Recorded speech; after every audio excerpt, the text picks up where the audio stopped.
공회 중에 앉은 사람이 다 스데반을 주목하여 보니 그 얼굴이 천사와 같더라. 아멘. 본문의 말씀을 통해서 내 얼굴을 도우시는 하나님이라는 제목으로 은혜를 나누기를 원합니다. 사도행전을 살펴보면서 초대교회가 조금씩 확장하고 정비되고 성장하는 모습을 볼 수가 있습니다. 처음에 많은 이적과 표적들이 나타남으로 말미암아 사람들이 많이 모이게 되고 또 물질도 집도 팔아서 드릴 만큼 정결한 마음으로 헌신되어진 사건이 계속 일어납니다. 그러다가 아나니아 삽비라 사건을 통해서 다시 한번 교회 안에 거룩함이 무엇인지 정결함이 무엇인지를 교회가 두려운 마음으로 배우게 되어지고 그 이후에는 또다시 많은 표적과 기사가 일어나서 더 많은 사람들이 교회로 몰려오게 됩니다. 그러자 이제 핍박이 시작이 되어지고 제사장들과 종교제 지도자들이 사도들을 불러서 감옥에 넣기도 하는 그런 일들이 일어납니다. 그럼에도 불구하고 하나님의 말씀을 굳건하게 붙들고 하나님의 말씀에 순종하는 것이 더 낫다고 두려워하지 아니하고 앞으로 계속 나아가니까 더 많은 사람들이 또 나타나게 되어집니다. 더 많은 사람들이 교회로 몰려오게 되지요. 그러다가 이제 해외에 있는 디아스포라 헬라파 유대인들도 몰려들게 되니까 헬라파와 히브리파가 융합하지 못하고 과부를 통해서 갈등하는 일들이 일어나게 됩니다. 그 일을 통해서 스데반을 비롯하여 7 집사가 세워지고 그래야 해서 교회가 사도들은 말씀과 기도에 전념하고 또 교회의 다른 섬기는 일은 집사들이 돌보게 되고 이러면서 교회가 다시 한번 정비되어지는 과정을 보게 되는 것입니다. 교회가 성장하기 위해서는 이렇게 많은 일들이 일어나게 됩니다. 비가 온 후에 땅이 굳어진다라고 하는 말이 있지요.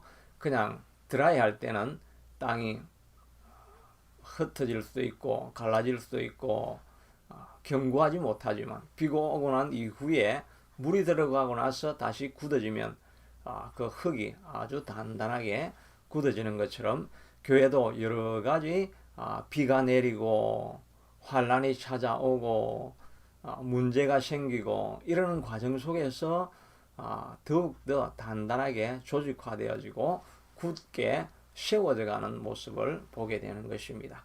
이 모든 것들은 문제가 있으면 반드시 그렇게 되는 것이 아니라 문제가 있을 때 그 문제를 가지고 더 많이 기도하면서 하나님 앞에 나아가서 하나님의 도움을 구하고 하나님의 은혜를 구하게 될 때 하나님을 사랑하는 자, 그 뜻대로 부르심을 입은 자들에게는 모든 것이 합력하여 선을 이루는 것처럼 점점 더 나은 방향으로 나아가게 되는 것을 보게 됩니다. 우리 인생도 마찬가지겠지요. 아무런 시험 환란 연단이 없이는 그저 마른 땅과 같이 힘없는 아무런 매력이 없는 그런 삶을 살아가게 되지만 비가 오고 환란이 오고 창수가 일어나고 이런 과정들 속에서 다 마르게 되어지면 그때는 더 견고한 신앙으로 나아가게 될 것입니다.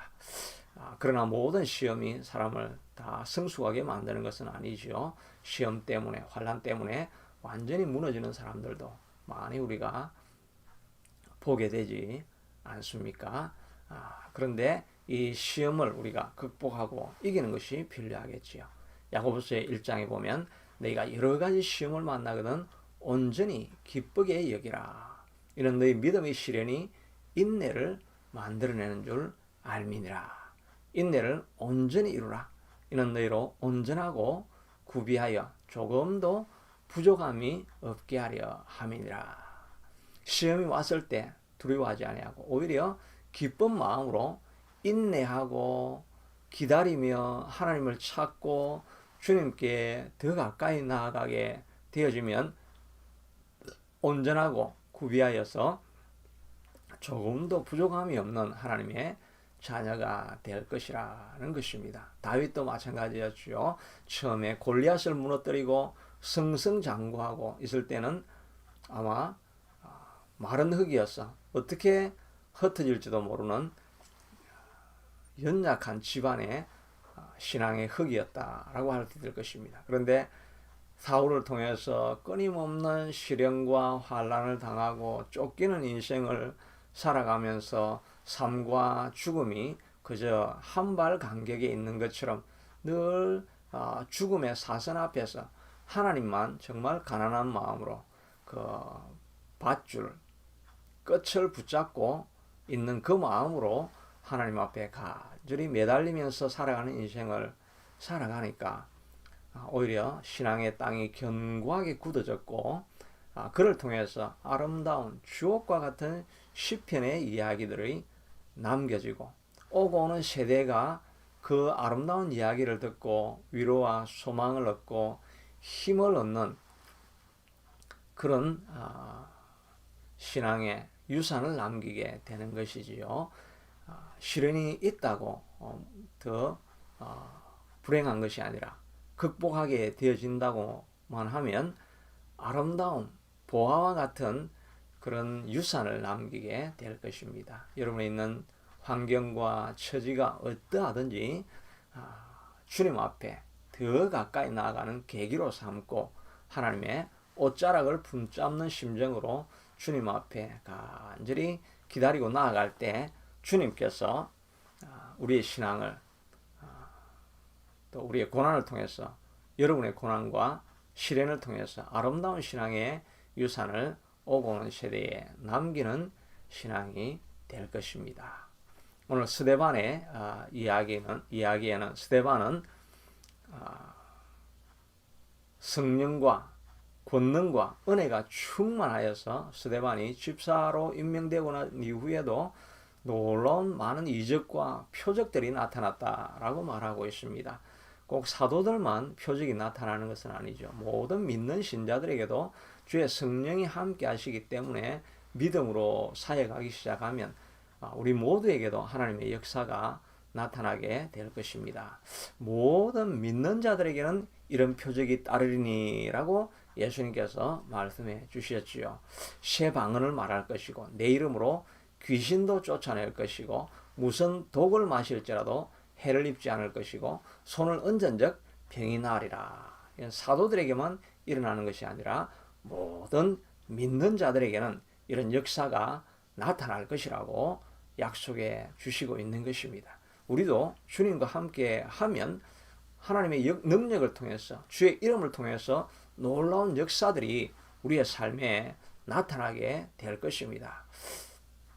베드로와 요한이 성전 미문으로 늘 다니던 길이었고 거기에 늘 구걸하는 사람도 있었지만 자기 안에 있는 예수 그리스도의 능력을 드러내고 믿고 선포하지 않을 때는 아무런 영향력을 미치지 않았습니다. 그런데 가다가 내 안에 예수 그리스도의 이름이 있지. 그 생각을 하기 시작하니까 금과 은은 내게 없거니와 내게 있는 것 곧 나사렛 예수 이름으로 명하노니 일어나 걸어라 하고 그의 손을 잡아 일으키니 안전뱅이로 태어난 40년은 안전뱅이로 있던 사람들이 일어나게 되지 않습니까? 우리도 예수 그리스도와 주의 성령이 우리 안에 계신데 예수 그리스도의 이름을 사용하지 않고 신뢰하지 않고 믿지 않으니까 우리를 통해서 어떤 역사도 나타나지 않는 것입니다. 그러나 믿는 자들에게는 예수님의 이름으로 명하면 놀라운 변화가 일어날 것을 믿고 하나님 앞에 담대하게 주님의 이름으로 선포하고 나아가면 우리 앞에 있는 질병이든지 독이든지 원수든지 어떤 장애라 할지라도 뛰어넘고 승리하고 큰 산이라도 무너뜨리고 나아가는 역사가 저와 여러분에게 있게 될 줄로 믿습니다. 그래서 예수 이름으로 명하노니 내 앞에 있는 모든 장애들은 떠나갈 치여다. 질병은 떠나갈 치여다. 문제는 떠나갈 치여다. 주의 성령의 권능이 내게 임하시옵소서라고 기도하며 달려나아갈 때 여러분 앞에 있는 어떤 문제도 넘어서게 될 줄로 믿습니다. 이 믿음을 가지고 예수 이름으로 날마다 선포할 수 있게 되기를 바랍니다. 자녀에게 손을 얹고 선포하고, 여러분 앞에 있는 문제에 손을 얹고 선포하고, 여러분이 하고 있는 비즈니스에 손을 얹고 선포하고, 여리고성을 도는 마음으로 무너지지 않을 것 같은 성 앞에 예수 이름으로 나는 능력과 금과 은도 없지만 예수 이름으로 명하노니 다 무너질지어다, 떠나갈지어다, 내 앞에 있는 장벽들은 다 사라질지어다 라고 선포하고 나아가면 예수 이름의 권능이 우리를 통해서 역사하셔서 기적과 표적도 일어나게 될 것입니다. 다윗도 끊임없이 도망을 다니면서 내가 주를 의지하옵고 이 성벽을 뛰어넘나이다 라고 말했습니다. 성벽이 앞에 있지만 그러나 주의 이름을 의지하면서 나는 성벽을 뛰어넘는다라고 말했습니다. 여러분의 한계가 무엇이든지 우리 힘으로 할 수는 없지만 주의 이름 의지하여서 내가 이 성벽을 뛰어넘습니다, 이 한계를 넘어갑니다 라고 선포하고 나아가면 우리가 어떤 장벽이라 할지라도 뛰어넘고 극복하고 이기고 성전가를 부를 수 있고 아름다운 간증을 다 남기게 될 수 있는 줄로 믿습니다. 스데반이 이런 놀라운 이적과 표적을 일으키게 되니까 이를 시기하는 사람들이 나타나게 됩니다.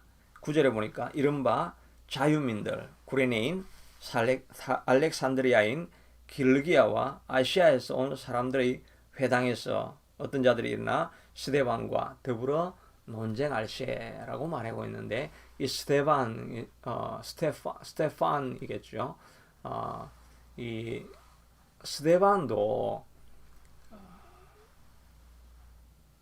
헬라파 유대인입니다. 이름들이 다 7명의 집사가 다 보면 이 그릭 이름을 가지고 있는 것을 보게 됩니다. 그러니까 베드로 같은 이런 히브리식 이름이 아니고 스데반, 또 필립, 이런 7 집사들이 다 이제 그릭 이름을 가지고 있는 사람들이었죠. 마찬가지로 오늘 여기 자유민들이라는 사람은 물론 노예였다가 해방이 되어진 사람들 이런 의미도 있겠지만 이 사람들의 출신이 어디냐니까 구레네는 사이프러스 섬입니다. 그리고 알렉산드리아는 북아프리카의 옛날에 북아프리카 제일 위쪽에 있는 그 지역이지요. 그리고 길르기아라고 하는 땅은 길르기아 다소에서 바울이 나왔죠. 그러니까 길르기아는 터키 지방을 말하는 것입니다. 다 본토 이스라엘 출신이 아니고 다 그 조상들이 로마가 통치할 때나 또 알렉산드리아가 통치할 때나 바벨론이 공격이 왔을 때나 다 흩어져 가지고 구레네로 갔든지 북아프리카 제일 북쪽에 있는 알렉산드리아로 갔든지 터키 지역으로 갔든지 다 흩어져 있던 사람들이 사람들 요즘 말로 디아스포라고 하는 그런 유대인들이었죠. 그들이 다시 예루살렘으로 돌아온 사람들입니다. 그런데 실제로 이런 사람들은 더 국가의 이스라엘의 전통을 소중하게 여기게 되는 사람들입니다. 우리도 알다시피 이민자들이 애국심이 더 높지요. 국가를 생각하는 마음이 있죠. 그런데 한국 땅에 사는 사람은 국가의 소중함을 잘 모르죠. 그래서 외국에 나가면 애국자가 된다고 이렇게 이야기를 하지 않습니까? 마찬가지로 이렇게 딱 떨어져서 흩어져서 살다 보니까 국가가 얼마나 소중한지를 알게 되고 이스라엘의 전통과 율법과 이런 것들을 철저하게 더욱더 지키려고 하는 사람이었습니다. 그런데 스데반은 복음을 받아들인 이후에 율법에 대해서 다르게 생각하기 시작하게 되죠. 왜냐하면 예수님께서 율법을 폐지하러 온 것이 아니고 율법을 완성시키러 온다고 했죠. 그래서 모세의 율법은 살인하지 말라 그랬다고 한다면 이웃을 향하여 라가, 바보 같으니, 멍청이 이렇게 이름하는 사람들은 다 살인하는 자와 마찬가지다라고 해서 그 살인하지 말라고 하는 그 근본 정신을 살려야 된다. 이런 말씀을 예수님께서 해주셨는데, 그렇게 하니까 이 사람들이 우리 모세가 전해준 율법에다가 변화를 주고 율법을 파괴하려고 하려고 하는 사람이다, 이런 생각을 하게 되지요.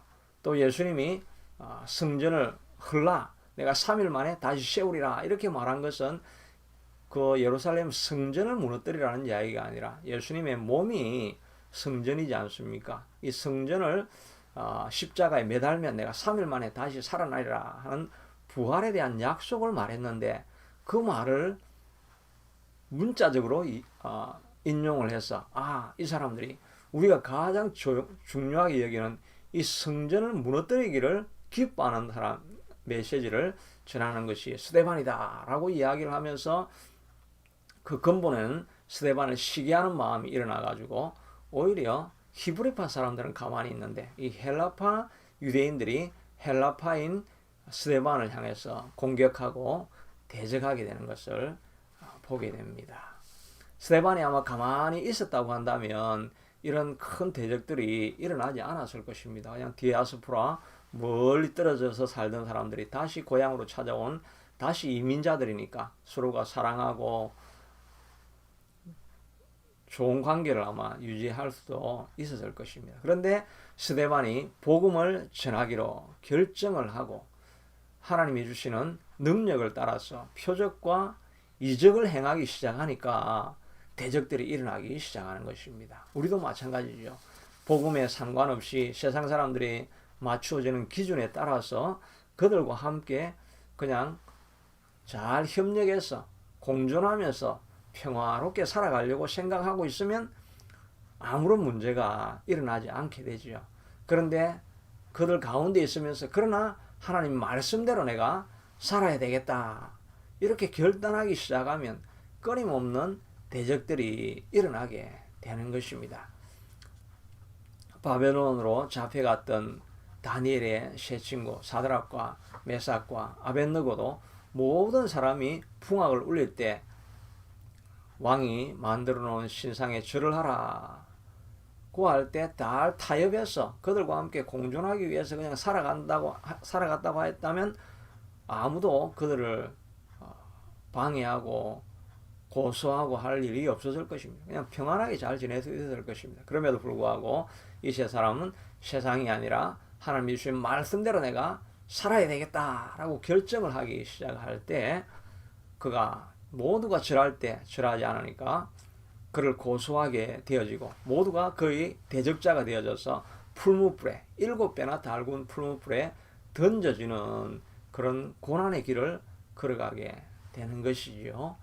우리가 하나님의 일을 하려고 하다 보면 반드시 이런 어려움들이 일어나게 되어 있는 것입니다. 하나님의 일을 한다는 것이 뭐 대단한 하나님의 사역을 하는 것보다 주의 말씀을 따라서 예배하고 기도하고 말씀 보고 말씀의 뜻대로 살아가려고 하는 그런 삶이 바로 하나님의 일이라고 할 수가 있겠죠. 또 좀 더 구체적으로는 교회 일을 위해서 교회를 세워가려고 하고 죽어가는 영혼을 살려내려고 하고 또 복음을 전파하려고 하고 이런 일들이 우리의 마음속에 열정이 일어나기 시작하고 일을 하기 시작하려고 하면 반드시 가만히 있던 사람들이 다 일어나서 우리의 대적이 되려고 하는 것을 경험하게 될 것입니다. 우리는 지금은 뭐 특별한 일은 하지 않지만 우리가 하나님의 말씀을 따라서 예배하고 기도하고 또 성실하게 하루를 살아가려고 하면 대적하는 일들, 게으르게 하는 일들, 낙담시키는 일들 이런 일들이 우리에게 얼마나 많이 일어나겠습니까? 이럴 때 우리가 머무르지 아니하고 동화하지 아니하고 그 대적들을 대항해서 앞으로 달려나가는 일이 꼭 필요할 것입니다. 그래서 히브리서에 보면 너희 담대함을 버리지 말라. 이것이 큰 상을 얻느니라. 대적들이 막 일어날 때 두려워하지 말고 담대하게 그저 하나님의 일을 행해 나가면 그것이 큰 상을 받게 되는 것입니다. 우리가 뒤로 물러가면 하나님께서 저를 기뻐하지 않는다고 말씀했습니다. 그러므로 우리가 뒤로 물러가서 주저앉고 낭망하거나 두려움 가운데 염려 가운데 머물러 있으려고 하면 우리가 하나님 앞에 기도하며 주여 권능을 다하여 주시옵소서. 주여 능력을 다하여 주시옵소서. 주여 힘을 다하여 주시옵소서. 주여 믿는 대로 될 것입니다. 내 믿는 대로 될 것입니다. 믿음을 주시옵소서. 이렇게 하나님 앞에 간구하고 나아가서 뒤로 처지지 말고 주저앉아 있지 말고 일어나 앞으로 달려나가는 우리가 될 수 있게 되기를 축복합니다. 쟁기를 잡고 뒤를 돌아보는 자는 하나님 나라에 합당치 않다고 했지요. 하나님의 주신 사명을 가지고 달려나가다가 뒤로 물러가려고 하는 힘이 생길 때 물러가지 아니하고 앞으로 달려나가는 것, 뒤를 돌아보지 않고 앞으로 나아가는 자를 하나님께서 기뻐하신다고 말씀하여 주셨습니다. 또 의인은 7번 넘어져도 8번째 다시 일어선다고 말씀했습니다. 일어설 수 있는 힘을 의인이 되면 주님을 믿는 사람이 의인이지 않습니까? 주님을 믿게 되면 주님이 7번이나 넘어져도 다시 일어설 수 있는 힘을 언제나 주신다는 것입니다. 여호와를 앙망하는 자는 독수리가 날개치며 올라가는 것 같은 힘을 주시겠다고 약속하지 않았습니까? 우리가 힘이 들고 여러 번 시도했지만 낙심하고 주저앉아 있을 때라 할지라도 다시 한번 주님의 이름으로 나아가기로 결단하면 하나님께서 다시 독수리의 날개심이 올라갈 수 있는 그런 힘을 우리에게 공급해 주시게 될 것입니다. 그러므로 우리 자신을 바라보지 말고 주여 내게 힘을 주시옵소서, 믿음을 주시옵소서, 소망을 주시옵소서, 능력을 주시옵소서, 권능을 주시옵소서라고 하나님 앞에 매달려서 주님의 도움을 갈망하고 나아가면 우리가 어떤 좌절스러운 대적들이 일어난다 할지라도 우리는 반드시 이기게 될 것입니다. 느헤미야가 그 성을 내가 이렇게 해야 되겠다, 무너진 성벽이 150년 동안 무너져 있다는 이야기를 듣고 느헤미야의 마음 가운데 울분이 솟아오릅니다. 마음에 뜨거운 열정이 일어납니다. 무너진 성벽을 생각하며 그가 하나님 앞에 기도하기를 시작하지요. 그래서 1200km나 떨어져 있는 먼 곳에 있으면서도 야, 내가 가서 그 성전을 세워야 되겠다. 성벽을 내가 다시 한번 세워야 되겠다. 하나님의 집이 다 무너져 있는데 그거를 내가 그걸 볼 때 느헤미야의 마음에 뜨거운 열정이 일어나기 시작한 것입니다. 그래서 먼 길을 지나서 예루살렘에 도착하고 성벽을 재건하려고 하니까 모든 사람이 환영을 한 것은 아니었죠. 산발락과 도비아와 아라비아 사람 또 게셈 사람이 일어나서 성전이 세워지고 예루살렘이 굳건해지고 하나님 나라가 굳건해지면 자기들이 세력을 잃게 되는 것을 알기 때문에 반대하는 세력들이 일어나서 어찌하든지 느헤미야가 성벽을 재건하는 것을 막으려고 그들이 온 힘을 쓰고 마음을 다하고 대적하게 하려고 일어서는 일들이 일어나게 되는 것이 아니겠습니까? 우리도 마찬가지입니다. 하나님의 이름으로 또 하나님의 뜻대로 우리 주의 나라를 세워가려고 하면 대적하는 일들이 반드시 넘쳐나게 되는 것입니다. 느헤미야가 당했던 대적들을 우리가 몇 가지로 이렇게 살펴보면 처음에는 협박을 하죠. 너희가 성벽을 짓고 있는다고 뭐 무기도 가지고 있지 않을 테니까 성벽 계속 지으면 우리가 올라가서 너희들을 다 섬멸해 버리겠다라고 위협을 합니다. 그러니까 사람들이 두려워지죠. 우리가 공격이 오는데 괜히 일 시작했다가 평화롭게 살다가 우리가 여기서 다 죽게 될지도 모르겠다. 이런 위협, 두려움이 막 생기지 않습니까? 그럼에도 느헤미야는 멈추지 않죠. 그러면 한 손에는 창과 칼을 들고 한 손에는 벽돌을 들고 계속해서 일하라고 하면서 그 성벽에 터진 곳에는 군사들을 세워가지고 경비하는 사람들을 세우고 일하는 사람들은 일하게 하면서 멈추지 않고 계속해서 그 일을 하게 됩니다. 또 어느 평지로 나오라. 위협해도 안 되니까 어느 평지로 나와가지고 우리가 다시 한번 협상을 하자고 합니다. 그러나 느헤미야는 조금도 흐트리지 아니하고 협상하지 않습니다. 나아가면 평야에서 죽게 될 것이 뻔한 그런 그들의 업무였지요. 그런데 그는 느헤미야는 멈추지 않습니다. 그리고 또 그래도 설득이 되지 않으니까 이번에는 그러면 너희가 남자들은 전부 다 예루살렘 성에 들어가서 지금 성벽 공사를 하고 있으니까 이 틈에 변방에 두고 있는 너희 처자들과 또 나이든 노모들을 우리가 다 섬멸해버리고 너희 가족들을 다 파괴해버리겠다. 이렇게 위협하니까 정말 가족을 볼모로 삼고 위협을 하는 것이죠. 그러면 느헤미야도 마음을 늦추고 이건 우리 자신을 위한 것이 아니라 가족들을 위해서는 이 남자들을 돌려보내어서 일을 멈추고 가족을 지키게 해야 되겠다. 이렇게 할 수 있는데 느헤미야는 흔들리지 않습니다. 조금도 움직이지 아니하고 계속해서 성을 지어라 고 이렇게 명하게 됩니다.